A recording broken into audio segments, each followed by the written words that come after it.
O ministro da Justiça e Segurança Pública, Sérgio Moro, classificou como farsa grotesca da realidade a suposição de que ele tenha atuado de forma parcial na condenação do ex-presidente Lula no caso do triplex do Guarujá, quando ele ainda era juiz federal. Em entrevista hoje ao Jornal da Manhã, ele disse que o julgamento do habeas corpus pedido pelo petista no Supremo Tribunal Federal, no qual a defesa de Lula alega que Moro tenha agido de forma político-partidária, não o assusta. Temos aqui um trecho. É uma fantasia, é uma farsa esse tipo de argumento. Enfim, eu não estou preocupado com o julgamento Supremo. Acho que o Supremo é uma grande corte, uma corte importante, que faz um trabalho relevante, né? Mas simplesmente a tese da defesa não corresponde à realidade dos fatos. Apontado como um possível vice de Jair Bolsonaro para 2022, Moro disse que o cargo é do general Hamilton Mourão e que nem pensa na possibilidade. Também na manhã de hoje, Bolsonaro afirmou que não há a intenção de formar uma chapa para a disputa presidencial de 2022 com o ministro da Justiça. Abro aspas. Por enquanto, estou casado com Mourão. Sou sem amante. Fecho aspas. Foi a fala do presidente Jair Bolsonaro. E aí, Vera? A entrevista do ministro bastante surpreendente, Brown. Fazia tempo que eu não via o Moro tão à vontade numa entrevista e dando aspas muito fortes, né? Essa que ele deu pra gente no Jornal da Manhã hoje, chamando de farsa grotesca. Foi muito incisivo também na defesa da prisão após condenação em segunda instância, dizendo que senão fica para as calendas gregas e para o dia de São Nunca a punição para criminosos. Foi também bastante firme ao contrapor a ideia de que haveria um excesso de encarceramento no Brasil, dizendo que o Brasil prende pouco, que está no ranking dos países que não prendem muito e que, pelo contrário, isso acaba sendo um estímulo à criminalidade, o fato de as prisões nunca acontecerem, de as penas nunca serem cumpridas. Disse que o Congresso, ele teve ali aquela praxe de dizer que o tempo é do Congresso, o timing é do Congresso, tanto para a aprovação do seu pacote anticrime quanto para a aprovação da prisão após segunda instância, mas foi firme em defender ambos, tanto o seu projeto quanto à mudança da Constituição ou do Código de Processo Penal. Ele disse que as duas formas podem vir juntas ou uma delas, qualquer que seja. Lembrou que o Supremo abriu a brecha para que se faça isso e não se furtou nem mesmo a responder a essa questão política sobre 2022. Eu lembro que a Kalina perguntou algo como se ele se sente envaidecido em ser lembrado.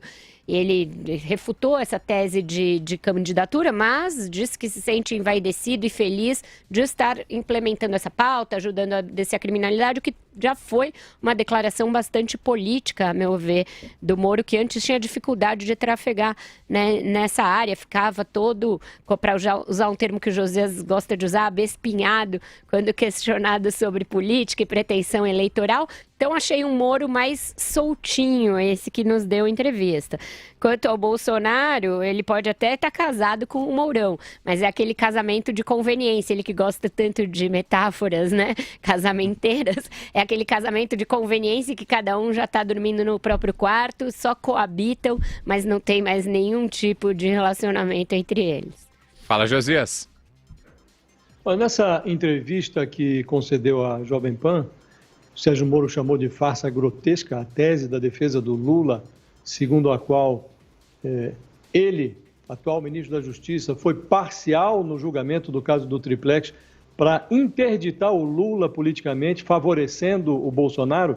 O Sérgio Moro foi até delicado ao chamar de farsa, o que é, na verdade, uma fraude processual.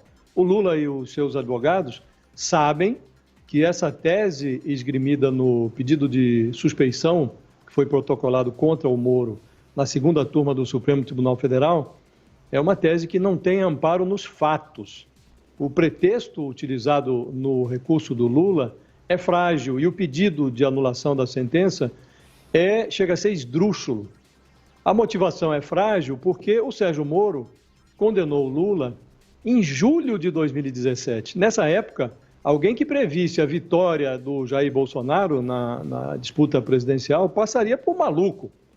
E a requisição de anulação é esdrúxula porque o encarceramento do Lula foi determinado não pelo Sérgio Moro, mas pelos 3 desembargadores que compunham, na ocasião, a 8ª turma do TRF-4, sediado lá em Porto Alegre, que funciona como a segunda instância da Lava Jato. Esses desembargadores, eles não só confirmaram a sentença do Sérgio Moro, como elevaram a pena que tinha sido imposta ao Lula. Na sequência, o Superior Tribunal de Justiça negou um habeas corpus pedido pelo Lula. Acionado na época, o próprio Supremo indeferiu por 6-5 recursos que poderiam impedir a prisão do Lula, então condenado.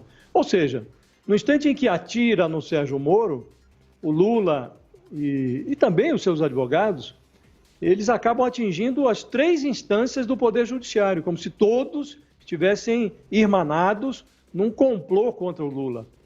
O Lula, a sua defesa e o PT, eles construíram a tese da perseguição política para evitar a admissão de certas evidências históricas. Uma delas é que Lula se auto-excluiu do processo eleitoral ao aderir à delinquência. Ele se tornou um corrupto. Aí se auto-excluiu do processo eleitoral. E o Bolsonaro chegou à presidência da República porque foi impulsionado pela maior força política da temporada eleitoral de 2018, que foi o antipetismo. E o Sérgio Moro, a meu juízo, merece todas as críticas por ter subordinado o seu prestígio de magistrado a um governo específico. Mas a decisão do Sérgio Moro de trocar a 13ª Vara de Curitiba pela pasta da Justiça trouxe prejuízos não para o Lula, mas para a Operação Lava Jato. Fala, Constantino. Olha, a postura do Sérgio Moro até aqui e até tudo que temos acesso e conhecimento é uma postura que demonstra e exala espírito público. Ele fez isso enquanto juiz e ele faz isso enquanto ministro. Sobre a fala dele de farsa grotesca, né, do pedido de Lula, da defesa de Lula para anular com base numa suposta perseguição política, ele está mais do que correto, né? A defesa de Lula está no seu papel de tentar todas as artimanhas e os subterfúgios que só a advocacia, que os milionários podem pagar, consegue, nas brechas da lei do Brasil, para tentar protelar o máximo possível os processos, né, dos quais o seu cliente é réu. Mas é ridícula a acusação de que Lula foi preso e condenado por uma perseguição política do juiz Sérgio Moro, né? Isso não se sustenta de pé por 2 segundos de reflexão, é uma narrativa imposta pelo PT que só engana petistas, né? Ou seja, pessoas que têm uma predisposição muito incrível a serem enganadas, né? Quando não são mau caráter, são trouxas. Em relação a 2022, eu entendo o papel da imprensa de tentar quase que extrair a força desse tipo de declaração de alguém como o Sérgio Moro, mas isso vem muito mais da gente do que dele, né? Quer dizer, a tentativa de colocá-lo como candidato, já tentaram colocar como alternativa a Bolsonaro, como vice de Bolsonaro, tudo isso parte de fora, nunca do próprio Sérgio Moro, que tem uma resposta sempre muito prudente, muito educada, de gentleman, né? Lembrando que ele está ali como ministro de Bolsonaro, ou seja, ele é fiel àquele que o convocou para essa missão num âmbito diferente daquela que ele exercia como juiz, e da qual ele aceitou, eu tenho muito claro isso, por uma convicção de que poderia entregar mais em relação à sua grande causa, que é o combate à corrupção e criminalidade, e tem feito seu papel. E aí eu chego ao terceiro ponto, né, a questão da segunda instância. Ele chegou a brincar lá no Senado, ao ser chamado de forma equivocada de senador, né, que ele estava sendo confundido de tanto que ele estava indo no Senado. E ele está realmente fazendo mais esse papel político, né, de articulação, para tentar vender esse peixe, e é um peixe muito importante de ser vendido.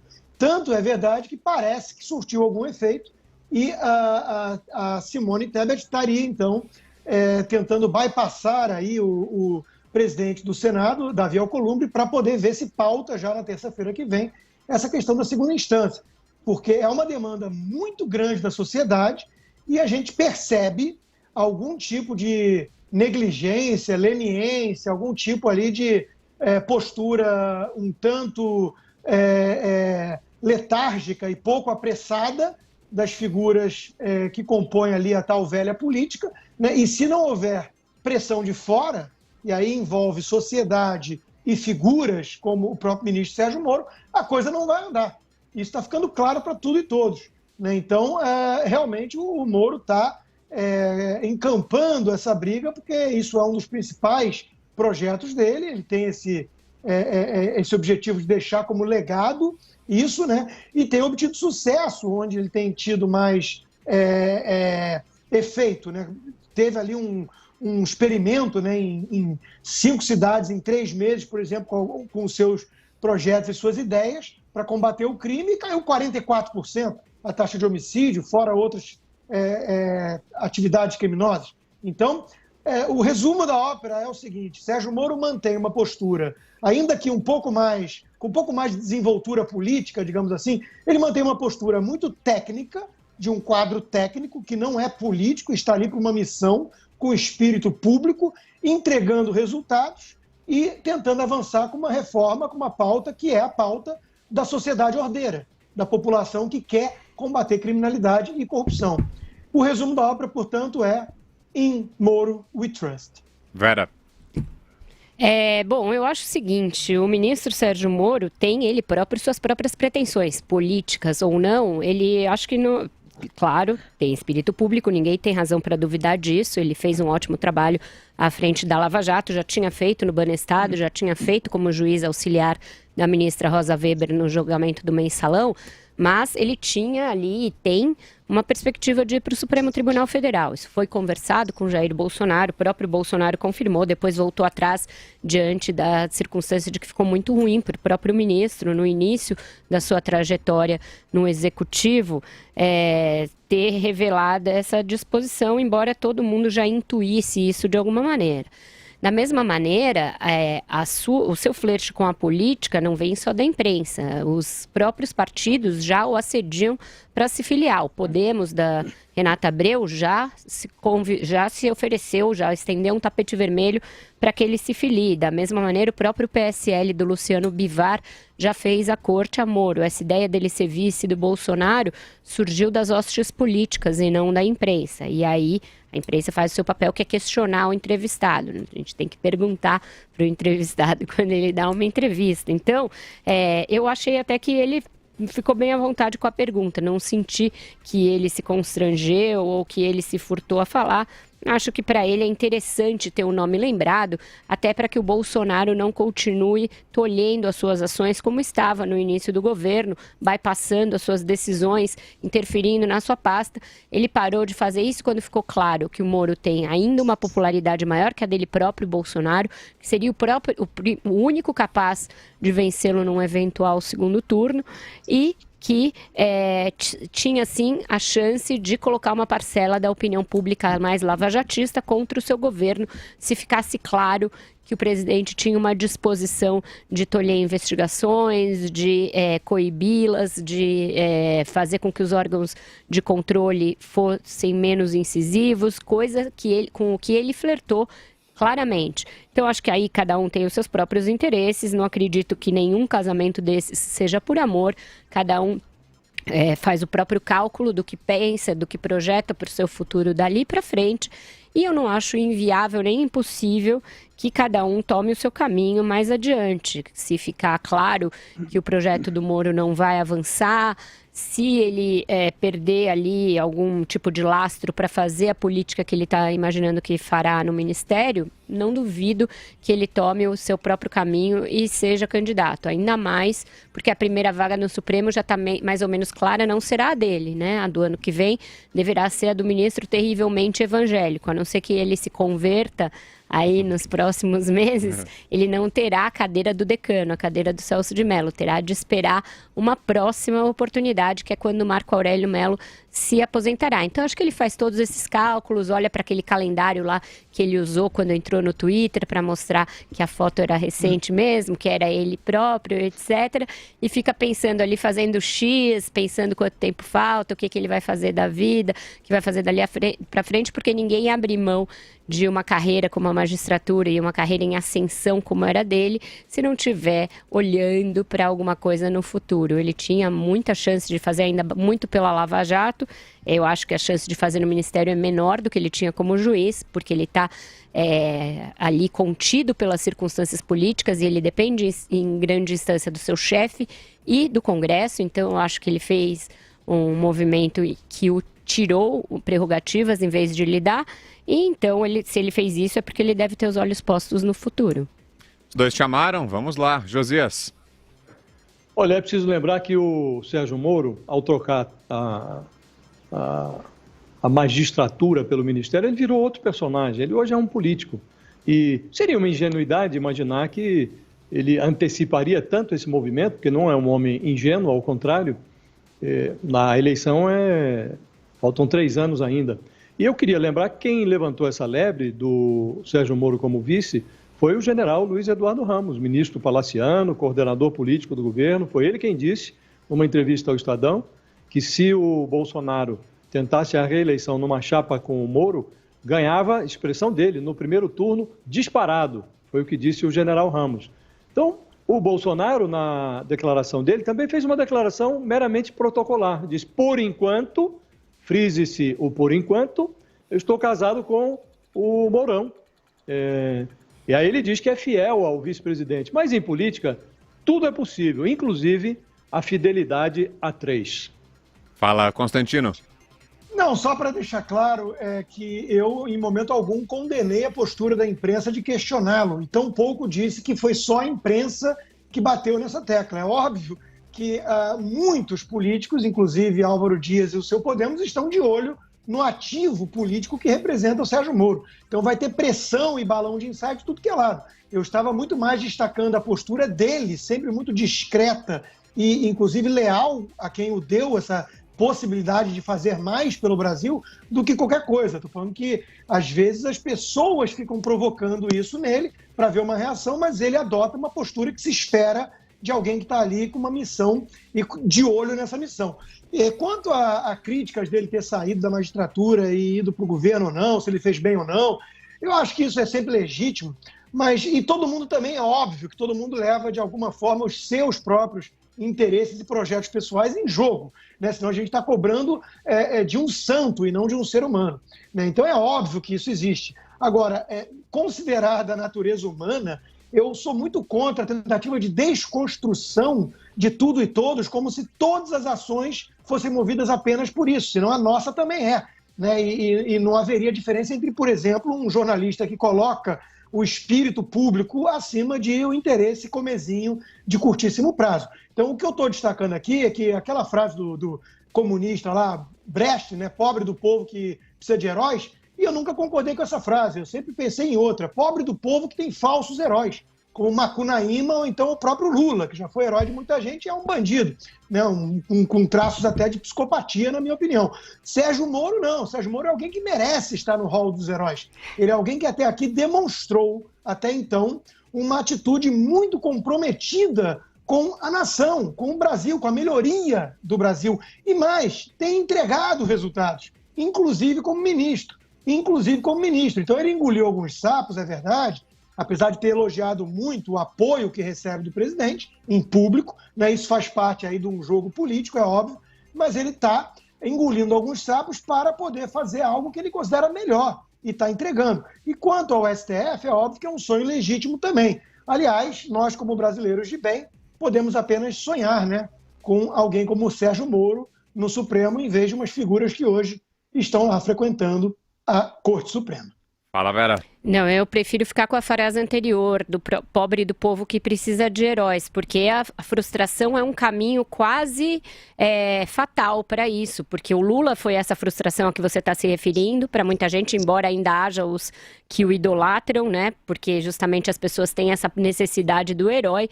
Demóstenes Torres já foi um herói e teve o fim que a gente viu, outros podem vir a ter, e eu acho que até que se descubra quais são os falsos heróis, eles são heróis. E aí, no dia seguinte, se revelam falsos heróis. Então, eu acho que a gente não pode instigar e aplaudir esse tipo de coisa. Eu acho que a melhor postura para nós, jornalistas, até pelo espírito público, é a gente não fulanizar e não personalizar em cima dessas figuras que estão cumprindo o seu trabalho bem, e até onde a gente pode ver, mas esperando, né, que como figuras históricas, como figuras complexas, com múltiplas camadas ali e interesses, eles próprios legítimos, não estou dizendo que sejam ilegítimos, amanhã ou depois podem sair do panteão dos heróis, voltar ao chão dos réis mortais ou até descer ao inferno dos anjos caídos. Então, ninguém está livre disso na história, nem grandes líderes, nem outros. A gente já viu aí figuras acima de qualquer suspeita que depois se mostraram corruptos no Brasil, no exterior. Às vezes a história surpreende a gente. Fala, Josias. Vera, Deixa eu só ouvir o Josias, Constantino. Eu queria Fala aí, me Josias. dissociar dessa... Respeitosamente, eu só queria me dissociar também dessa linha que enxerga o Sérgio Moro como um herói. Não vejo como herói, acho que é um personagem que não fez mais do que a sua obrigação como juiz e diria que teve mais acertos do que equívocos quando conduziu a Lava Jato lá na 13ª Vara. Cumpriu a sua obrigação, fez isso com certa maestria, mas daí a considerar um herói vai uma distância. Eu não considero. Vai lá, Constantino. Não, eu só queria lembrar que indivíduos fazem a diferença. Instituições são importantes, mas elas não são compostas por alienígenas. Indivíduos fazem a diferença e todo indivíduo, todo ser humano é falho. Quando a gente fala herói, a gente não precisa pensar alguém perfeito. Churchill foi um herói, salvou o Ocidente do nazismo. Margaret Thatcher foi uma heroína, salvou a Inglaterra do socialismo e da decadência. Os Estados Unidos, o país onde eu vivo, ele se inspira em heróis o tempo todo. Os pais fundadores são tidos como heróis. George Washington é uma inspiração, é um norte, é um horizonte, é alguém que recusou um terceiro mandato e podia ser rei, se quisesse. Então, nesse sentido, é um herói. É óbvio que é um herói. O problema é ter heróis como Lula. Esse é o problema. Agora, não quer dizer que não seja um ser humano falho. Passível de erro e de decepção, todo mundo é. Inclusive no nosso meio jornalista, para a gente não ser corporativista, o que mais tem é gente que se mostrava muito isenta, muito imparcial, muito séria, apenas para depois configurar-se como o mais partidário dos militantes disfarçados de jornalistas. Então também está cheio de fraude no nosso meio, né? A gente tem que sempre cobrar a postura e, de acordo com aquilo que a gente tem disponível, julgar, né? Com base no que temos até hoje, sim, é uma grande inspiração e eu acho muito importante que o povo brasileiro possa ter isso. O cumprir apenas o seu papel de juiz significou um sacrifício pessoal enorme, inclusive colocando sua vida e de toda a sua família em perigo. Acho que a gente deveria pensar nisso e ter um pouco mais de gratidão. Gratidão? Não acho, Felipe. O Rodrigo, ele é um servidor público. Meu pai é juiz de direito. A minha família já foi ameaçada e eu tenho gratidão por ele, que eu tenho por um pai, porque ele é meu pai, mas ele não se considera alguém que mereça gratidão. Ele recebe uma pensão vitalícia por isso, recebe uma aposentadoria integral, teve a vida toda um bom salário, estudou muito para entrar nesse cargo, estudou muito, trabalhou a vida toda, se aposentou só quando a expulsória chegou. Então eu acho que está tudo certo. Eu acho que justamente porque a gente está dizendo aqui diariamente na rádio que a gente tem que acabar com os privilégios dos servidores, que a gente tem de ter uma sociedade mais igual, a gente precisa parar com esse tipo de discurso. Eu acho que esse tipo de discurso, ele fica bem nas redes sociais, fica bem no bar, mas para a gente que é formador de opinião, Vera, é um discurso muito fácil. É verdade, eu acho isso. Se fosse conversa de bar. Deixa eu te falar uma coisa, eu vivo num país que acho que é um pouco melhor que o Brasil, em vários aspectos. Bastante, bem melhor. No dia do veterano aqui, as pessoas param para cumprimentar os veteranos que estão observando corridas e eventos públicos. Eles também estavam só cumprindo o papel público deles de irem para a guerra. E policial também está só cumprindo o seu dever público ao se meter no meio de um tiroteio para proteger a população. Daí a gente não ter gratidão a certos compromissos públicos vai uma longa distância que, para mim, sim, separa aquele que é ingrato daquele que tem gratidão.